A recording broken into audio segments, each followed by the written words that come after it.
That tropical storm did make landfall near the Biloxi Wildlife Management Area in St. Bernard Parish just after 2 o'clock this afternoon.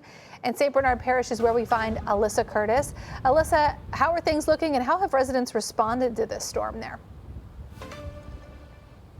Yeah, Devin, the winds here are kind of a little bit high, but other than that, the conditions have definitely eased up a bit. The water here on Shell Beach is high, but earlier this afternoon, closer to when Bertha made landfall just east of us, there was a lot more rain happening. The winds were actually higher and the water was much higher than it is right now. We're told from meteorologists that Bertha is now just west of us, and we can definitely feel that change in conditions here. We caught up with some residents across the parish earlier today, and they say that they've been prepping for the past few days, like getting sandbags ready. We saw a few residents earlier today at one self-service location, and they tell me all you can do really is prepare. Some residents are even helping make sure their neighbors are as safe as possible as well.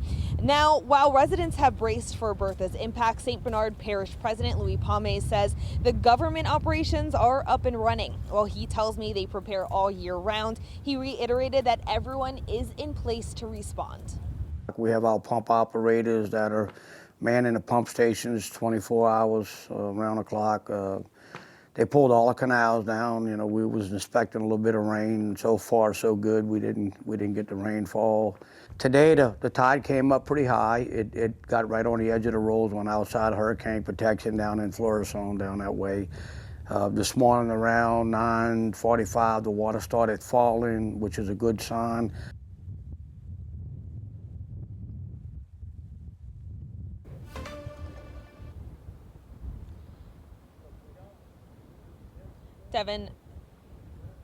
Devin, we also have seen the sheriff's office come up and around here at Shell Beach for a few hours now. The sheriff's office is here once again, just kind of checking on things.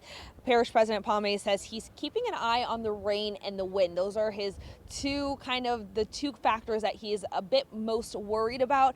But again, the rain seems, at least here on Shell Beach, to have subsided for the main part of the day. So again, we're still keeping an eye on these conditions, but a lot better now than they were a few hours ago. For now, reporting live at Shell Beach, Alyssa Curtis, WWL Louisiana. Alyssa, are you seeing any boats out there on the water today? It does look a little choppy behind you.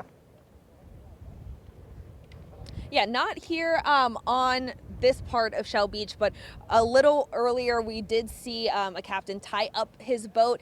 He says they were out on the water yesterday and they kind of had to rush to get their boats in and prepare for this weather. But I asked him, I said, hey, are you worried about this? What are you thinking? He said, nah, I'm okay. He says that his boat made it through Hurricane Katrina, so he tied everything up, but he says when he comes back Friday, he's confident that his boat will be intact and he'll be ready to get back on the water this weekend. So they prepared, but I don't think they're too worried, Devin.